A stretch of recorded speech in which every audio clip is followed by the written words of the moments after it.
Hello, everyone. Good afternoon, good morning, good evening, depends on where you're joining this call from. We've been hearing a lot of buzz around data analytics, and data science in the last decade or so to say. And the famous quote that data is the new oil and analytics is the new combustion engine that will lead us to the future. Now, we are at a very pivotal point where everything is changing around us, the way data is managed and is utilized to build good quality and groundbreaking BI and AI tools. That brings us to the session today, Data Innovation and Regulation. This is Surabhya. I work with Modern Banking Platform Development Team in FIS. I'll be moderating the session today. And without much further delay, let me take the opportunity to introduce our distinguished panel members who are here with us today.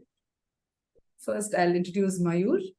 Mayur Datar is working as a chief data scientist for Flipkart. And before joining Flipkart, Mayur led important projects in Google, which had big impact on Google's bottom line. Currently, he leads a large team of data scientists in Flipkart, and together they're working on building the most advanced e-commerce landscape in India. He is known in the industry for his technical leadership, pragmatic, result-oriented machine learning and system design, and experience in internet consumer-related challenges. His research interests include data mining, algorithms, databases, computer science theory. Welcome, Mayur.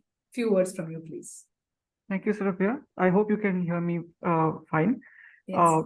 Thank you for inviting me to the panel, and I look forward to the discussion. Indeed, it has been an unusual decade, and I would say decade and a half, ever since I joined Google to now. I mean, when I look back, I see so much of the progress that we have made, both in terms of data, how it gets stored, how it gets processed, and of course, the engine that you were referring to, namely AI machine learning, that has really grown leaps and bounds over the last decade or so. So, very happy to share some of my thoughts on this matter and look forward to the discussion again. Thank you for inviting me. Thanks, Mayur. Next up, we have Mr. Gopikrishnan Varadarajulu. Gopi is a senior technical staff member and architect in the IBM Analytics portfolio. He has an insider view of design and development of various IBM data and AI technologies such as Watson Studio, Data Fabric, Watson Machine Learning, and IBM Cloud Pack Data components. He has held various design and engineering responsibilities for the past 19 years and has 7 patents in the areas of privacy, secure data analysis, database management systems, and operating systems. Welcome, Gopi. A few words from you too, please. Hey, I'm really glad to be here talking about some of the topics that I have been passionate about. In fact, it's been like a long journey, 18 years, all the way from databases to some of the sophisticated configurations that we are talking about right now with respect to data, like data fabric, data patterns, and privacy and regulation. Some of the subjects near and dear to my heart. Thanks for all the opportunity, and looking forward. Thanks, Gopi. With this, let's start the session. Gopi, my first question would be to you. I know IBM has been a prominent leader in data analytics as per the Magic Quadrant announcements from Gartner for a few years in a row now. And with you having insider view, how do you see the current data ecosystem developing with specific emphasis on data management and data strategy that are developing? Can you throw some light, please? Sure. So when data management has been evolving since the days of relational databases, or even before, organizing data in ways that is optimized for data retrieval, faster data retrieval, and quickly deriving insights has been the hunger for businesses, from time immemorial, right? Now, we are at a stage now. We are talking about the era of generative AI, which is fueled again by a humongous amount of data. And you have to satisfy that hunger for data, for insights, with much more velocity, veracity, and variety of data to be able to get faster insights, right? The way we organize data and the way we evolved from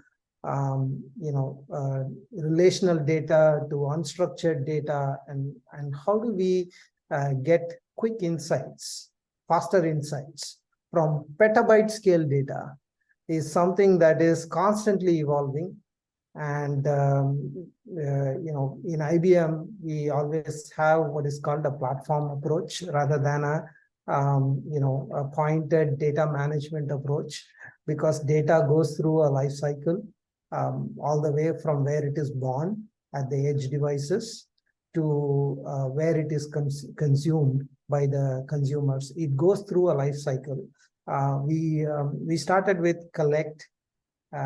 It's like a ladder, right? We started with data collection, then we organized the data, we analyzed the data, then we infuse models, machine learning models and AI models that become operational at scale based on this data, right? So it is an evolution, and it is a life cycle that we'll always have to evolve at various stages, right? That's something that we have to keep in mind. And there are tools, techniques, technologies, domains that are very specific to each stages of this life cycle of the data.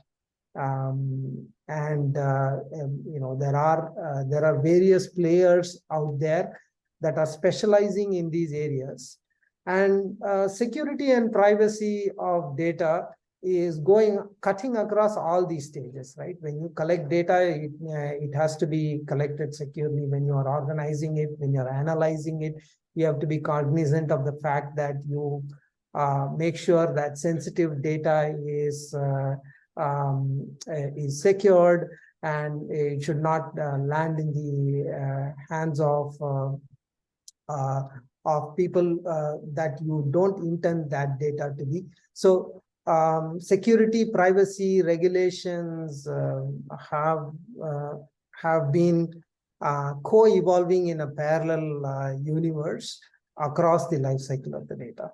So a platform approach, a platform strategy for all enterprises that is consuming this data for business insights has been the mantra.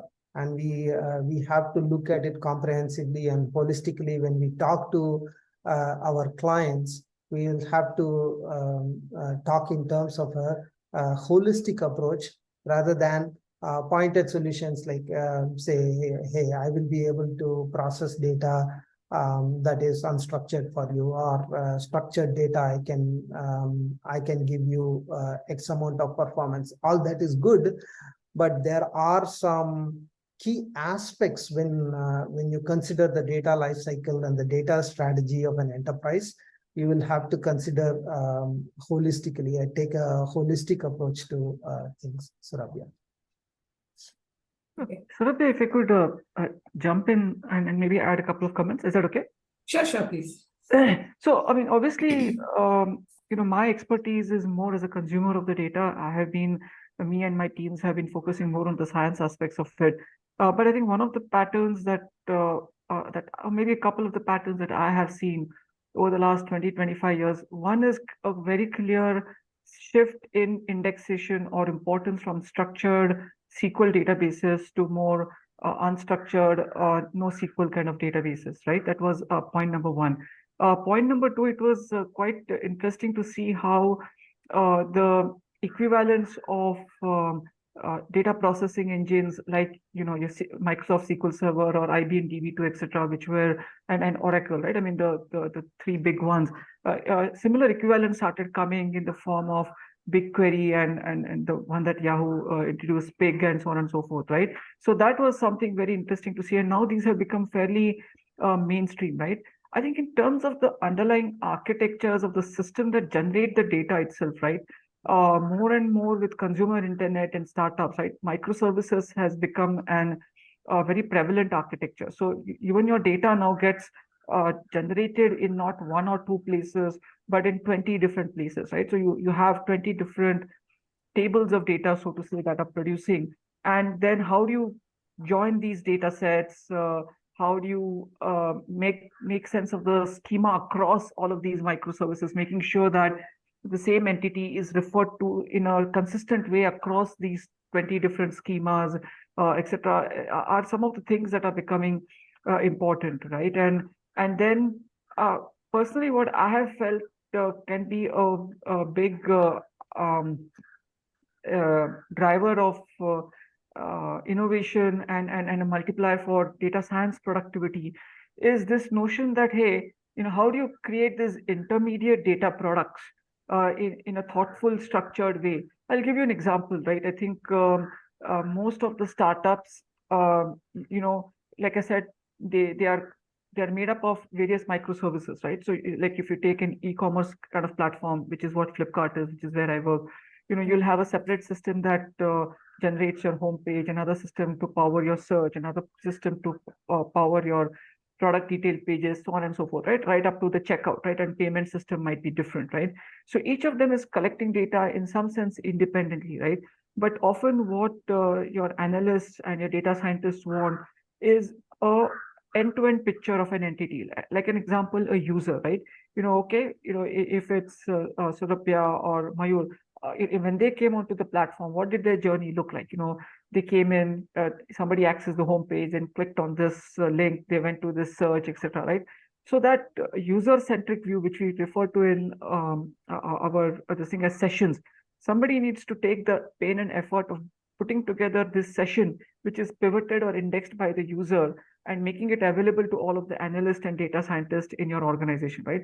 So such a session is what I refer to as an intermediate data product, right? And how do you design these data products can mean a lot in terms of the productivity of your analyst, data scientist, and it takes on a lot of takes on a bigger importance, like I said, in the context of these microservices architecture. So those are some of the patterns that I have seen more from a consumer perspective. Like I said, I've never been a data architect myself, but I've been on the other side of the table in terms of consuming these data and patterns, right? So totally agree with Mayur that there are patterns that are emerging, right? Especially when you are consuming data from where it is born to where it gets landed for consumption. So traditionally, we would have seen, like, if we were talking about the same subject like 8 years ago, we would be saying that, okay, there is data that is collected in a transaction processing system in a fintech environment, and the data is aggregated and landed into a warehouse, what is called a warehouse for business intelligence or analytics and business intelligence. That would be a typical approach 8 or 9 years ago. Then it evolved into what is called big data, where data that is getting generated in all these devices started exploding in terms of the volumes, and they were unstructured. They were JSONs, they were XMLs, they were CSV files. And now you have these loads and loads of different formats of data that are getting generated.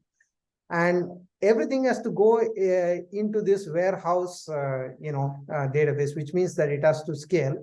It was and it took time, right? It took time to scale this data. That's one of the data management challenges that they had 5-6 years ago. Right. And for that, what they did was, they called it big data, and they introduced SQL, a way of querying this unstructured data where it is, rather than waiting for it to land in the data warehouses, because it's going to take time. and you want quick insights. So there was a data management strategy in between that during this journey, can I query all these unstructured, semi-structured data in between to get some quick insights? And that is the big data world, and SQLs were still hot. Even for this big data querying approach, you could consume. But then now it is further evolved. It's ever evolving, right? So it's further evolved that I want a warehouse approach, a warehouse kind of, I should be able to quickly change these, the schema of how we arrange this data in where it is, right? I should be able to apply a schema on a JSON file, on a CSV file, not wait till it reaches the data warehouse, golden way of organizing things, because that's taking time. Can I do something? And that's a new approach. And there are new open data formats that are emerging, right? We can talk as we go along in this session, but there to introduce you to what is called an open data format, there are open source specifications that say that if you when you are collecting this data, if you organize this data in an open format that is publicly readable or understood by everybody, your data management journey becomes even more easy, right? I could name a few of open data formats like Iceberg or Hudi, Apache Iceberg or Apache Hudi, or Delta Lake. These are some examples of open data formats. That's again a new approach to data management, right? These are aiding towards faster insights than waiting till your data goes through this life cycle and lands up in the highest possible quality. Can we tap into this intermediate stages of data for faster insights? That's the stage that we are in today in the data management life cycle. Okay, thanks, Gopi and Mayur for that insight. So that also brings us to the next important question on data mining, right?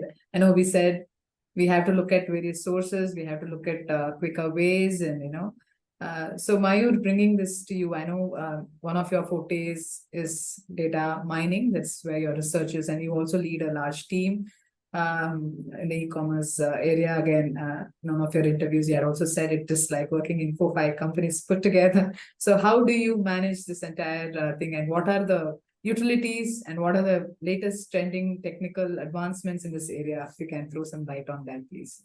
Sure. I mean, I'm just going to give you a trailer of the highlights, because, the question, the way you posed it, we can go on for hours and hours talking about it, surely. No, I mean, seriously, because like I said earlier, right, in my introductory comments, so much has happened in the last 15 years, right? In terms of techniques, particularly when it comes to cognitive machine learning or cognitive data mining, right? Things like understanding languages, understanding speech, understanding images. We have really made so much progress, and of course, a lot of that is attributed to technologies that we are all very well aware of and we've become big fans of, right? I mean, starting from the evolution of neural networks, which then became deep neural networks, or deep learning as we called it, which then kind of evolved into transformers, which is of course a special type of deep learning networks, right? And then transformers kind of then further, fine-tuned properly and trained properly are what have become LLMs today, like the large language models. So that's on the NLP side, right? That's on the language understanding side. And that has really unlocked the value of unstructured data, of any text data that is out there, making sense out of it. And literally today, you have LLMs that effectively encapsulate the entire world knowledge into a single model, and you can ask questions and get answers to that, right? So that has been one very exciting area. I think the other exciting area is the fact that a lot of new technologies have come up, even in predictive analytics, like gradient boosted trees and many others, right? I think if you look at the libraries like NumPy and PySpark and other things, so many new algorithms have been developed. They are optimized. They have scaled up, and what is the beauty of all of this is that this is all open sourced very quickly, right? And that really leads to an acceleration in the innovation. So on the image space, again, if you take deep neural networks and you take an offshoot from there on the image side, you've got the CNNs or convolutional neural networks, which have become, as you all know, the famous ImageNet challenge, right? Where, how do you make sense out of images? How do you tag them? And pretty much all of these tasks that I'm talking about, right? Whether it is speech recognition, which I didn't really talk about, but language understanding, comprehension, question answering, etc. And similarly, on the image side, you have understanding images, object detection, segmentation, etc. The accuracy of the algorithms have actually surpassed humans, which is amazing, right? So that has enabled a lot of new features, new products, and so on and so forth, right? So, like I said, I can go on and on talking about this, but if I were to maybe very quickly talk about, what we do in Flipkart and e-commerce, what I would say is that, it's a very rich domain. There are so many problem statements that we can work on, and they all have very significant impact on the business, right? So our main area there is to ask ourselves the question, are there repetitive, fairly simple tasks that humans could do? And if we are employing operations or humans to solve them today, how can we automate them using AI, machine learning, or data mining, right? And that is a kind of a very overarching pattern that we have seen, and where we have launched literally dozens of models that have given us a lots of benefits. I'll take a few examples, right? We are a marketplace, so sellers upload images about their products, right? Now, when a product image is uploaded, it literally goes through 20 or 25 different steps of moderation plus attribute extraction. Let me tell you what that means, right?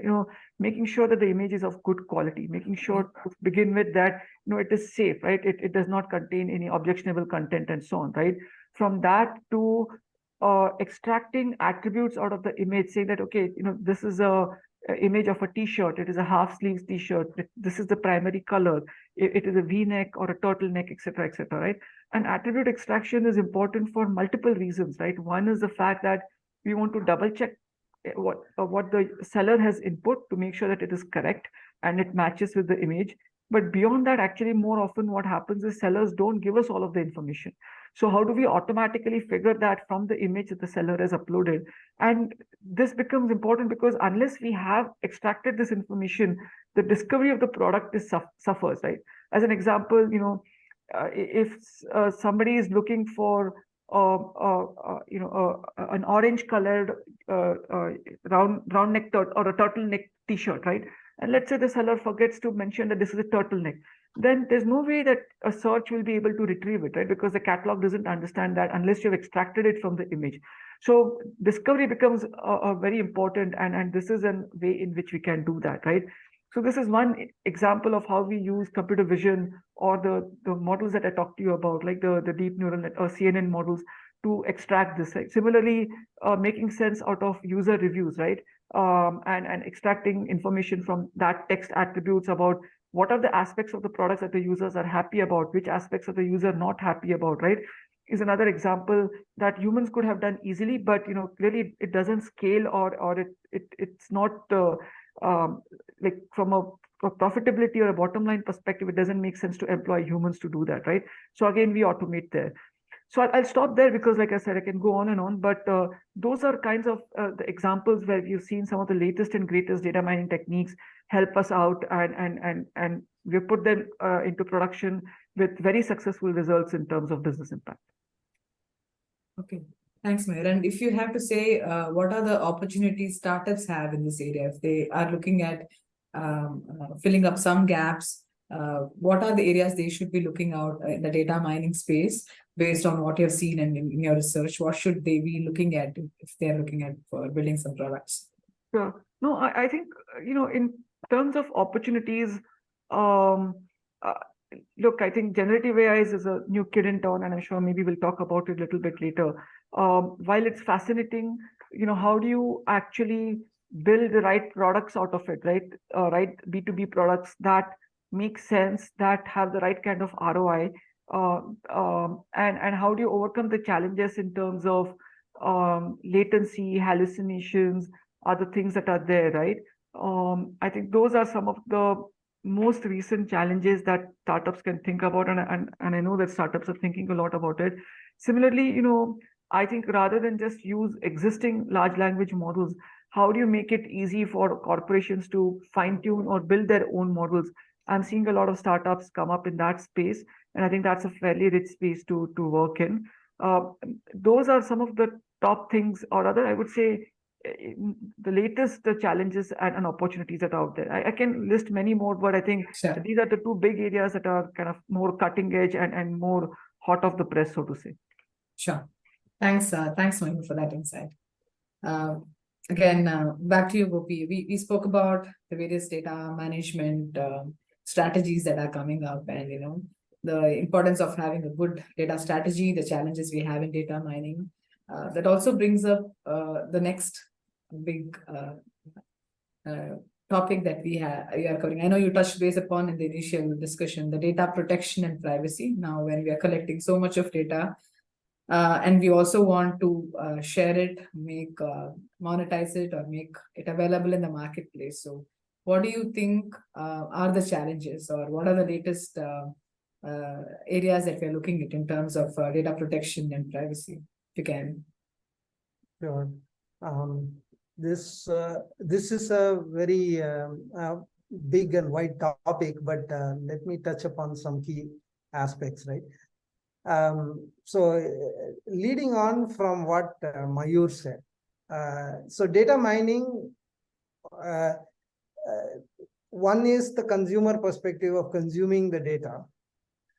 The other is applying data mining and data science techniques for data management, privacy. So even within data management, the data that you are trying to manage and make it available for the consumption points to derive insights, you could apply a lot of mining and data science techniques to automate some of these data management aspects.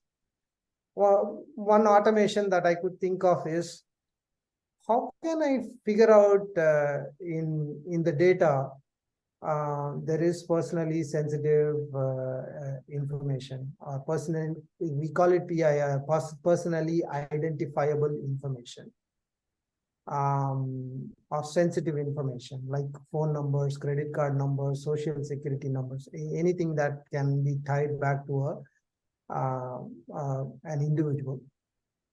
How can I detect that? We could apply data science techniques to be able to do that. It started with simple machine learning models to identify this kind of data in data that is flowing in. But now with generative AI, we have large language models supporting these detections. We could use large language models to detect what sensitive information is there in this space. And there are many startups that are also focusing on specific areas of driving up accuracy of detecting certain aspects of data that is highly sensitive. So that's one area. Now, when you see data privacy and regulation, and during this entire life cycle, you start with where are the policies and regulations currently stored? It's all in PDFs and it's out in some unstructured data. Somebody says GDPR, somebody says CCPA, and they hand out some 180 or 1,800 pages of documentation of what the policies are. It's humanly impossible for a security expert or anybody in that domain to keep up with all these policies and make sure that throughout the life cycle of data management, how do we ensure that these policies are applied?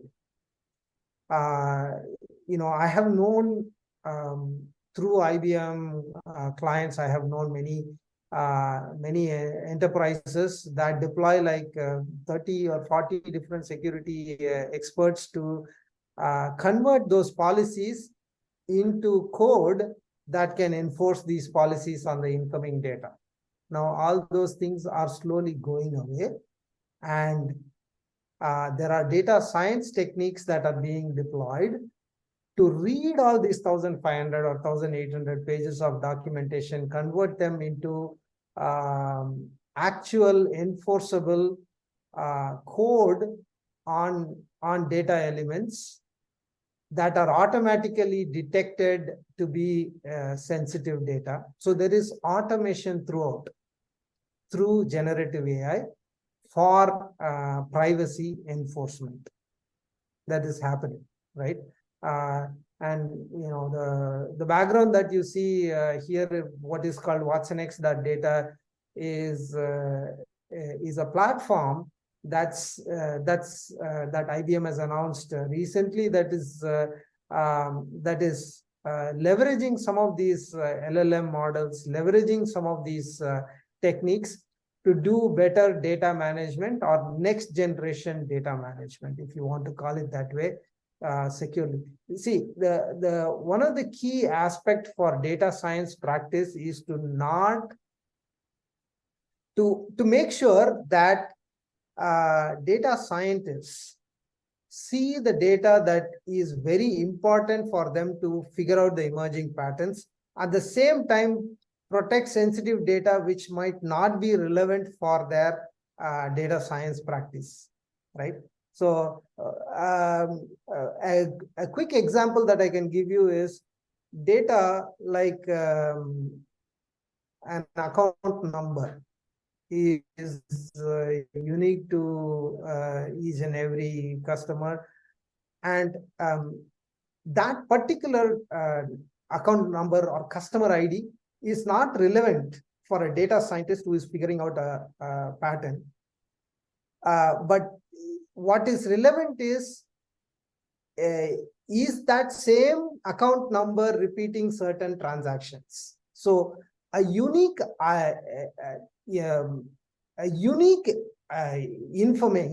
information in your transaction data is probably not relevant, but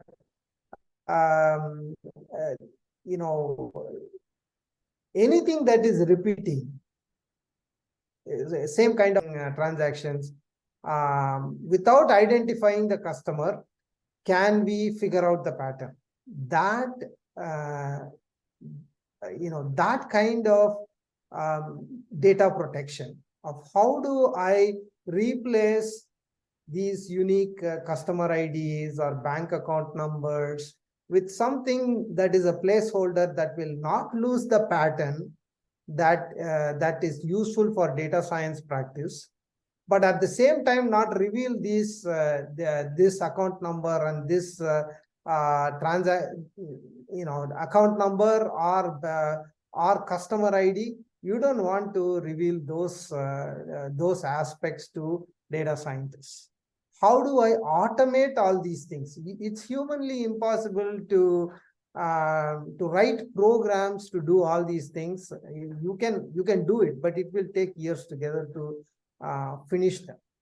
So through generative AI, through some of these automatic pipeline generation, how do we manage data and ingrain data privacy policies through automated techniques is one of the things that all data platforms is currently looking at, because manually they were not it's impossible to keep up with all the new policy privacy policies that are coming up. Like RBI has published its own privacy regulation for India. Each region is publishing these policies as and when they are discovering that there are threats that are affecting the individual's privacy, right? That is getting into the space of a particular individual, and then it becomes a problem after a point, and they lose customers because of that. So, and even if a company wants to abide by and not infringe upon a particular individual's privacy, it's impossible to track it in your company's policy enforcement code that is out there, trying to mask some data, trying to mask credit card numbers or salaries and things like that. It becomes humanly impossible to track all the policies and the programs that you have written around it. That's what was happening in the past. Every company would write code around implementing these policies. That is slowly changing, and it is going away, right? And the next gen of this regulation is if a new change that happens in a policy, somewhere there is a standard that gets published, and there will be a pub/sub model where the subscriber, who's basically the entire business space, including fintech, sucks up that particular new policy that was written in natural language, and automatically changes the policy in the data management space for further privacy and regulation compliance in their data management implementations, right? So that's where we are heading towards. Complete automation, trying to not do things manually, some of these privacy and regulation techniques. And some of it is already there in the platform, right? So if you talk about watsonx.data, or there are a few technologies that I have been privy to. There's something called watsonx, Watson Orchestrate, Watson Code Assistant, and Watson Assistant. These are platforms that enable privacy regulations and pipelines to abide by the policies automatically, rather than manual interventions, which is getting more and more difficult with the permutations and combinations that you see in the privacy and regulation space. Okay.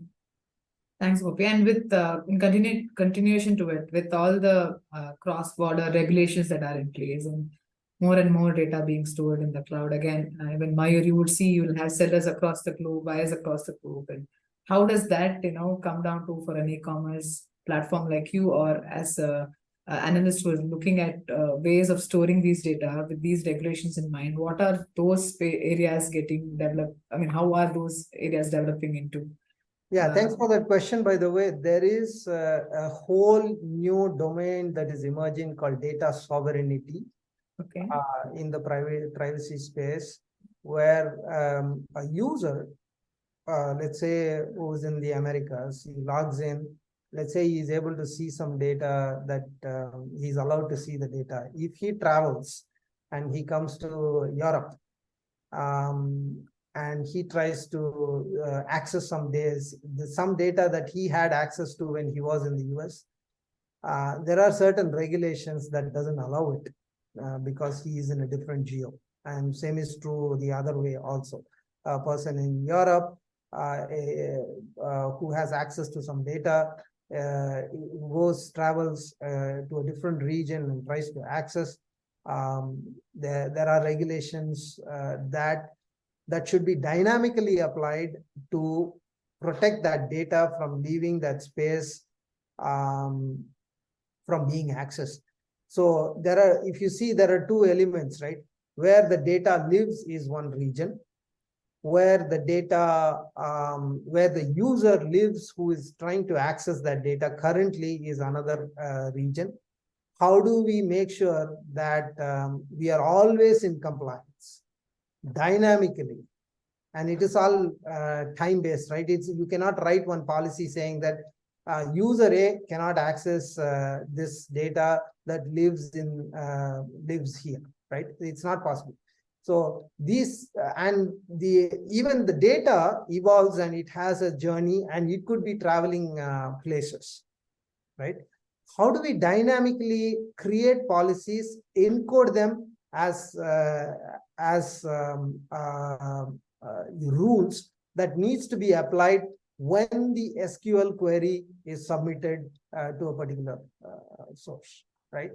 How does a database, like for example, DB2 or an open source database, trying to access some data on behalf of the user, enforce that this particular user who's accessing from this region is not supposed to see this data in this region? So there is a whole gamut of data sovereignty automation that is happening in the data management space, which makes sure that it gives the hook points to plug your automation of dynamic rule enforcements based on the regulations that is being applied, data sovereignty based rules that are being applied.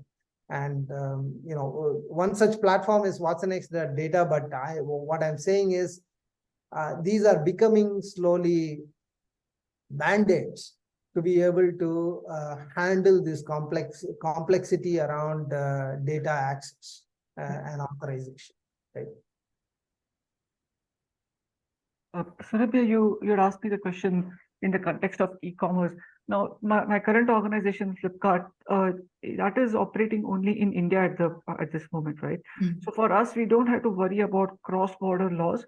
We primarily make sure that we are in compliance with the Indian laws, for that matter. And of course, the new regulation that everybody is talking about is the DPDP Act, which the Parliament passed recently. So that is obviously something that has significant ramifications on the Indian industry.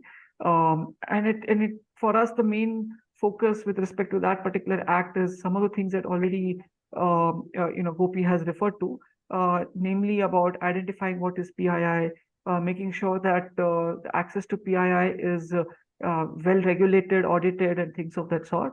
And of course, some of the other important elements of the DPDP Act is the notion of a consent manager, right? Making sure that you take consent from the user before collecting their data, clearly spell out what the data is being collected for, how it will get used, and also giving the user a very clear choice to be able to revoke that particular consent at any point in time, right? And if the user revokes that particular consent, then how do you remove that data from your data lake and also any derivative products? I think those are some of the areas that we are currently looking into so that we become compliant with the DPDP Act. Of course, some of these aspects have been around. There have been other similar regulations by RBI and others which touches upon this, but I think this is more comprehensive in the context of India, and that's the kind of focus for us. Yeah. Sure. Thanks, Mayur. Thanks, Gopi.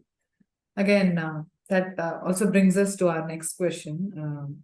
Again, probably of great interest to all of us in this forum.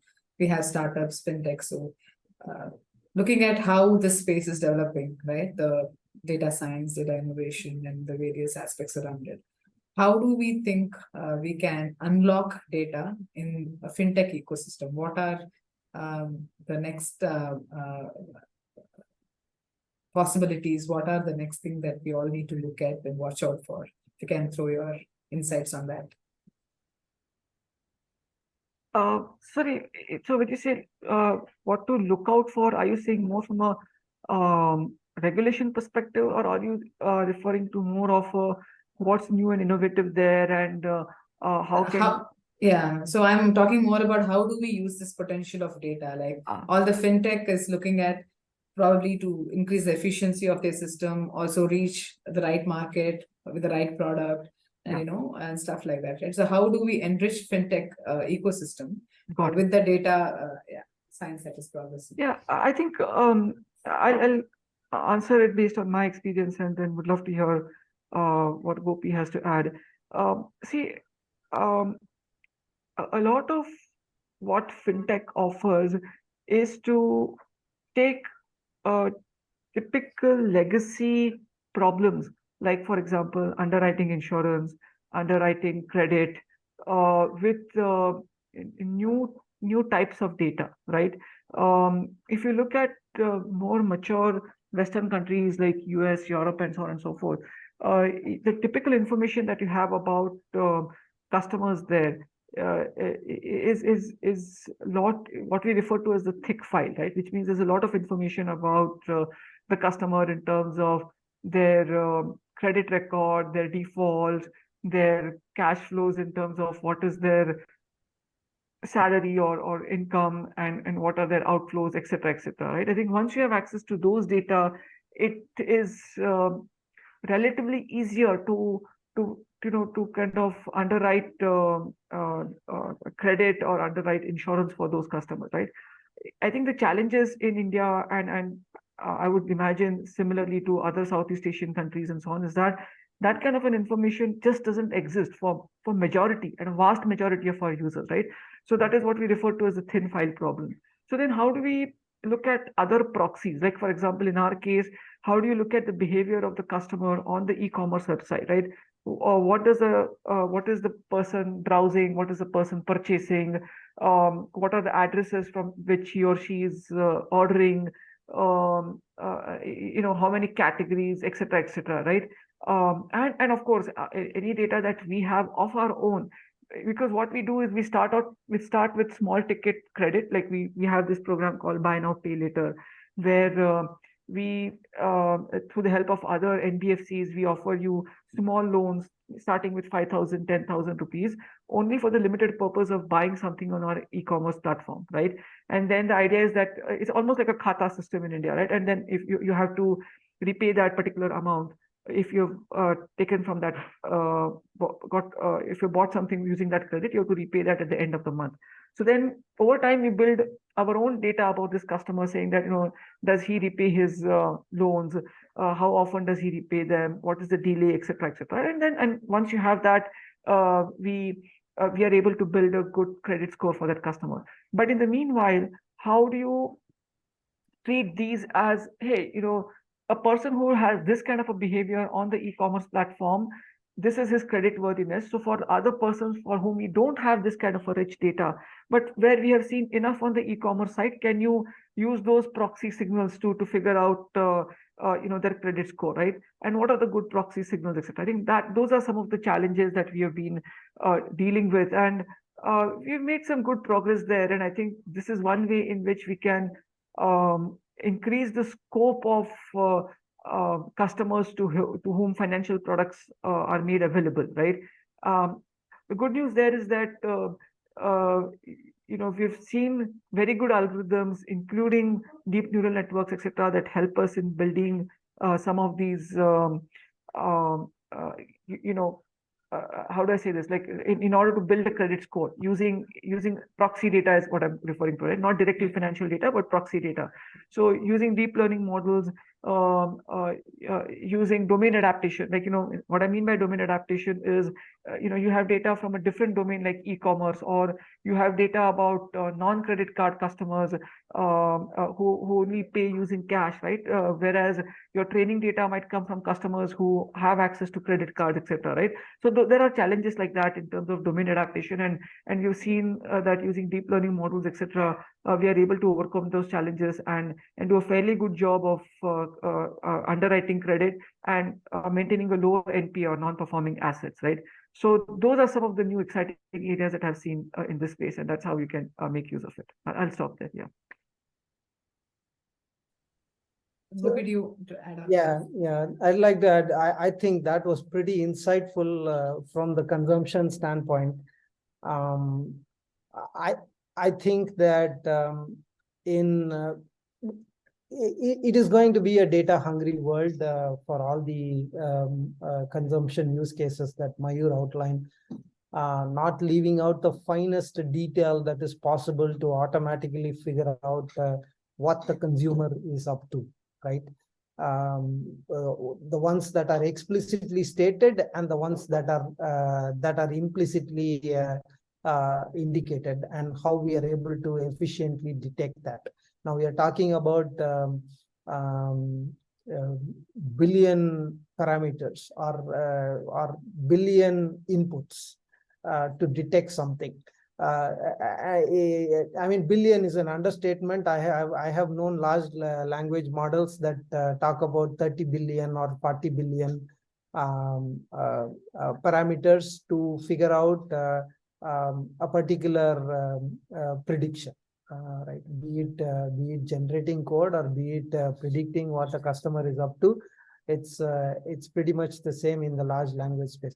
So it's important, as Mayur is saying, that how are we able to tap into that to get to what we want and help the fintech customer. And there is a lot we can do in that space, right? That's from a consumption standpoint. But all of this needs to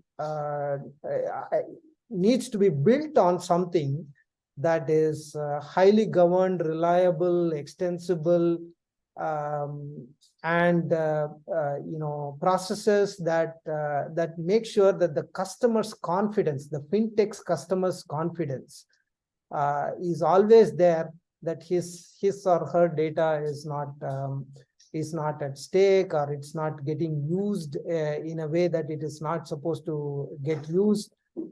He should not be feeling, or he or she should not be feeling that there has been a targeted campaign towards that person, because his or her data is being used somewhere. So building a foundation, extending a foundation for fintechs that ensures the customer's confidence while all these good things are happening is absolutely critical. And startups should be able to tap into some of the frameworks and structures that are out there, and build on top of it as pluggable assets, and bring value to the fintech overall platform serving customers. So there are a million opportunities that you can have as a startup, trying to extend the core fintech platform that is serving customers to make it more secure, more reliable, and through that to build confidence for consumers like you and me, right? That's something that startups can easily tap into and provide value for customers. Yeah, totally agree, Gopi. I mean, thanks for your insights. I think getting the customer trust has been one of the challenges that we are all facing. So I think we need to tap into that area to see how we can use the data to build that. And as in, as it's predicted, when we move forward, maybe we will eventually let go of traditional banking methods and more fintechs would come in. So we'll have to see how this plays in. So yeah, thanks for that insight. That probably brings us to the last question here as we conclude.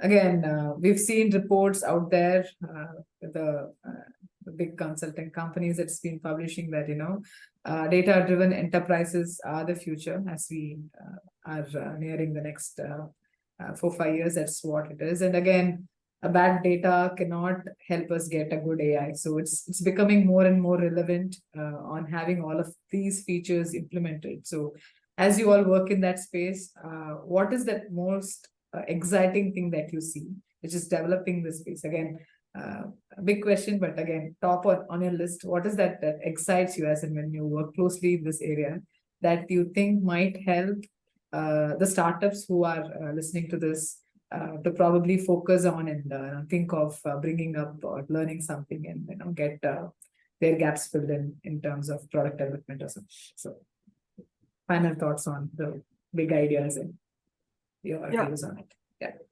So maybe I'll go first. I'll keep it short. I think the answer has already been covered in the conversation so far. So for me, one is obviously purely from a science perspective, right? All of the new technologies, namely generative AI, large language model, large image models like stable diffusion, etc. And at the intersection of it, you have the multimodal models as well that are coming out from like GPT-4 and Palm 2, etc. Right? Are what excites me. I think there's a lot of promise there. Of course, I take it with a big pinch of salt and a word of caution too, because we've seen these models not be the cure-all and be all. But that is on the science side. That is what excites me the most. But one of the other things that actually sounds mundane, but really is exciting to me is what Gopi was referring to earlier, right? Having good data, clean data, comprehensive data is extremely important for the success of an organization. And so far, being able to do that has been a very laborious task, right? Somebody has to make sure that the code is correct, right? Regression tests and so on and so forth, right? Drifts in data, missing data, etc. Whereas, identifying where PII is there, making sure that, we are not leaking PII in responses and other things. Now being able to use data science itself to do that, so that it's more automated, less laborious, and even that if that can be automated, I think that will make the ecosystem sort of more error-free in some sense. And I think how we can get to that sooner, how we can, we've been talking about all of these data hygiene for many years, right? And frankly, I've seen many organizations just talk about it a lot, but not do as much.